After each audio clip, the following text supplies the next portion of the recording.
Hello.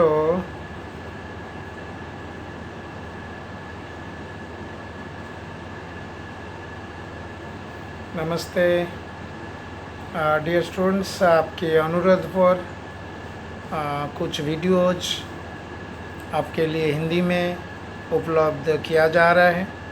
आप उसको exam prepare के लिए काम में लगा सकते हैं और जैसे भी है मेरे हिंदी मैनेज कर लीजिएगा।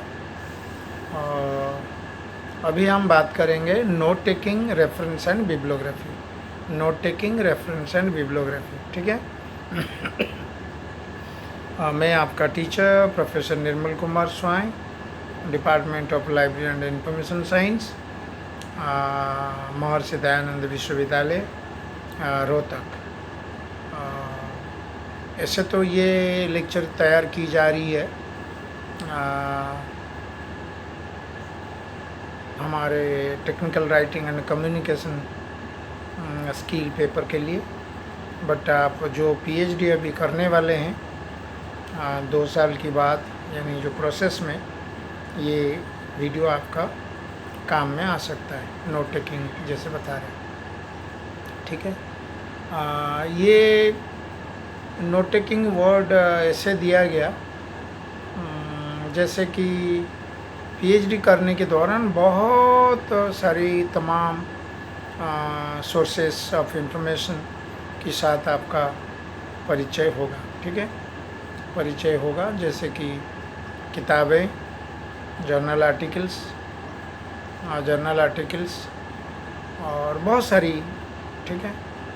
आजकल तो ई रिसोर्सेज ज़्यादा होने लगा, YouTube and many more social media platforms also.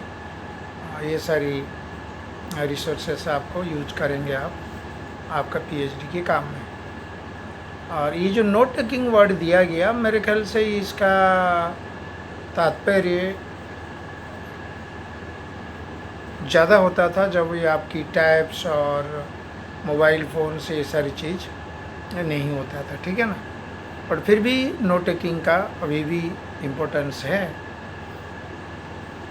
जैसे लाइब्रेरी आप आते हैं, लाइब्रेरी से आप 2, 3, 4, 5, 6 किताब आप इशू कर सकते हैं, उससे ज़्यादा तो आप इशू नहीं कर सकते हैं। और वो भी फिर 10 दिन के बाद आपको वापस करना पड़ता है, फिर नहीं तो फाइन लग जाएगा।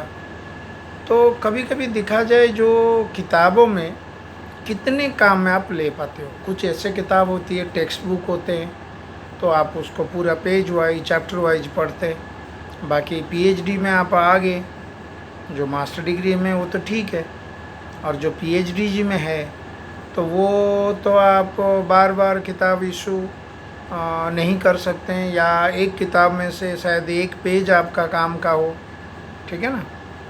इवन 2 मास्टर डिग्री भी लेकर कर ही रहे हैं, तो कभी कभी ऐसा ज़रूरत पड़ सकता है जो आपको पूरे किताब नहीं चाहिए, पूरी किताब का एक पेज आपका काम का है। इसी तरह एक पेज वाले किताब 10 चाहिए आपको। आजकल तो ये सोच लो जो फ़ोटो खींच के ले जाओ, ठीक है ना। बट नोट टेकिंग का मतलब, हमने दिल्ली यूनिवर्सिटी पढ़ते दौरान पीएचडी में ये सब काम किए। रेफरेंस कार्ड होता है, नहीं, उस रेफरेंस कार्ड के अनुसार आप नोट लिखेंगे। लाइब्रेरी जाएं, वही ऑन द स्पॉट आप रैक अलमीरा के पास खड़ा होके उस किताब में से जो भी साइटेड मैटर आप आपकी थीसिस में शामिल करने चाहते हैं, एक पैराग्राफ, एक लाइन, जो भी है, आप लिखें। और वो इतने बड़े हाफ A4 साइज को आप आधा कर लो, इतने साइज के होते हैं। तो नीचे आप सोर्स लिख के लाइए। मैं आपको किसी और समय में शायद फिजिकली क्लास होता तो बता देता, तो ठीक है, आप उसमें नोट, तो ताकि वो आगे आपकी नोट हो गया, ठीक है ना। और सोर्स के साथ भी, पेज नंबर साथ भी। अभी के ज़माने में हमें फ़ोटो खींच लेते हैं, दैट्स ट्रू, बट जब सोर्स लिखेंगे फ़ोटो कैसे खींचेंगे। एक पेज में तो साइटेड मैटर जो है ना लेंगे, आप फ़ोटो खींच के ले आते हैं, ठीक है।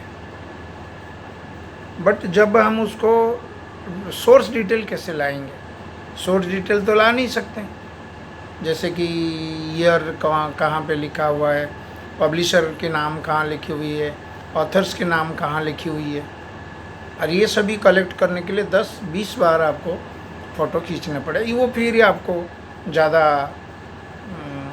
मेहनत में डाल देता है। तो बेहतर होगा एक कागज़ में नोट करो। क्या नोट करो? नोट टेकिंग मीन्स नोट लिख के लाओ और किताबों में से या जर्नल आर्टिकल में से इतना साइटेड मैटर लेके आओ, और वो साइटेड मैटर का सोर्स डिटेल्स आप नीचे लिखो। सोर्स डिटेल क्या होती है ना? The details about a book, author और authors, title of the book, edition, place, publisher and the year. ठीक है ना? और नोट टेकिंग साथ साथ भी अगर एक फ़ायदा होगा, जैसे मैं प्रैक्टिकल मेरा अपना अनुभव से कह रहा हूँ, ठीक है ना, तो उसमें हम बच्चों को भी यहाँ पे 4th सेमेस्टर में कराते थे। उसी दौरान जो है ना, आप एक स्टाइल के अनुसार लिख लो। भाई ये तो आपको पता है, जो पूरे थीसिस के अंदर 2 साल 3 साल जब सबमिट करेंगे, उसमें APA के अनुसार करें या अमेरिकन केमिकल एसोसिएशन की और हार्वर्ड स्टाइल और MLA ह्यूमैनिटीज़ की बच्चे स्टूडेंट्स जो है, ये तो पता है। तो ऑन द स्पॉट आपको एक प्रकार कंठस्थ तो हो गया। जैसे सपोज आप APA लिख रहे हो, author surname, comma, name, middle name, bracket, year of publication, stop, the title, edition, place, publisher. Okay, so it is like this. तो आप उसी जगह से आप लिख लेंगे, तभी जब आपने फाइनली नोट तो लेकर आप इकट्ठा रखेंगे, ठीक है ना, तो फिर उसको आप एक जगह पे रखें। जब आप काम में लेंगे, फिर आपको उसी सीक्वेंस में जो सोर्स डिटेल्स का सीक्वेंस आप टाइप कर लेंगे, दोबारा फिर फेरबदल नहीं करना पड़ेगा। ये भी एक एडवांटेज है, ठीक है ना। नोट टेकिंग का मतलब होती है वो तमाम सारी नोट्स, यानी जो साइटेड मैटर्स आप आपके काम में समझते हैं, लाइब्रेरी या किसी सेंटर जाके वहाँ से आप कलेक्ट करके लाए और घर में रखें, और आप हॉस्टल में रखें। जब भी आप थीसिस सबमिट करने चाहेंगे, वो सभी को आप इकट्ठा करें और इकट्ठा करके आप उसको सबमिट करेंगे, आराम से लिख सकते हैं। This is no called note taking, क्योंकि ऑल द टाइम आप हर समय आप किताब इशू करके ले नहीं सकते। हो सके 100 किताब की ज़रूरत पड़ सकता है, किस किताब की 1 लाइन ज़रूरत पड़ सकती है। ये तो उचित नहीं है जो 1 लाइन हमको चाहिए या 1 पैराग्राफ चाहिए, पूरी किताब हम इशू कर ले। उसी किताब इशू करें जिसमें कि ज़्यादा आपको पढ़ने की होती है। कई बार किताब इशू कर लिए, आपका ड्यू होने वाला है और आपका खाली नहीं है जगह इशू करने की, आप ज़्यादा इशू नहीं कर सकते हैं। 10 किताब इशू होना था, कर दिए इस जगह पर, फिर आप नोट टेकिंग काम में आएगा। इसीलिए नोट टेकिंग कहते हैं। अभी जो मॉडर्न ज़माने में जब से ये गैजेट्स वगैरह सब आने लगा और आपकी मोबाइल फ़ोन ये सारी, ज़रूरी नहीं जो उसकी इम्पोर्टेंस कम हो गया।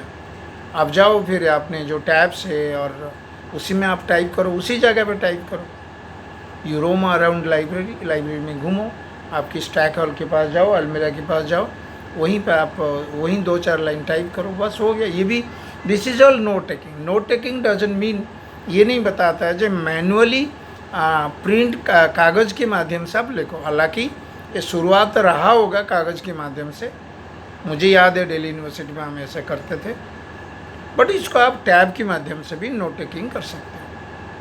फिर जब आप इकट्ठा बैठोगे लिखोगे, क्योंकि आप अभी तो लिटरेचर कलेक्शन कर ही रहे हो, लिखोगे तो 1-1.5 साल की बात ना, जब लिखोगे तो फिर इकट्ठा ये काम में आ जाएगा। उस समय आपको धांधली होना ज़रूरी नहीं, ढूंढना ज़रूरी नहीं है। ये है नोट टेकिंग, ठीक है ना। फिर ये जो सोर्स डिटेल का 2 भाग है ना नोट में, एक तो साइटेड मैटर, जो चीज़ आप इंक्लूड करोगे साइटेशन में, ठीक है, और एक होता है जैसे कि सोर्स डिटेल्स, किताब के बारे में डिटेल्स। यही तो कहा ना किताब के बारे में डिटेल्स, ठीक है। और किताब के बारे में जो डिटेल्स मैंने कहा वो एक्चुअली अगर साइट करोगे, साइटेड मैटर, तो सोर्स डिटेल चला जाएगा रेफरेंस लिस्ट में, आज इट इज, है कि नहीं। अब बहुत आसानी है इसमें। फाइनली जब काम करोगे तो फिर उसमें एक रेफरेंस लिस्ट होता है और एक बिब्लियोग्राफी होता है। रेफरेंस लिस्ट तो मैंने बता दिया था आपको प्रीवियस लेक्चर में, और उन किताबों की सूची जिसमें से एक्चुअली अपने उधार ले रखे, और बिब्लियोग्राफी उन किताबों की यार वो तमाम सोर्स की सूची है जिसमें आपका रिलेटेड, आपका पीएचडी टॉपिक संबंधित, ठीक है। तो ये एपी स्टाइल के माध्यम से ये आपको गाइडलाइन देता है नोट टेकिंग। देन फिर उसको आप पॉलिशिंग जब करोगे, उसी नोट टेकिंग जो नोट में लिख के लाए होंगे उसमें cited matter as well as the source, वो आपका काम में आ जाएगा। So this is all about note taking. बच्चे कुछ वीडियो हम हिंदी में भी आपके लिए अपलोड करेंगे। Thank you.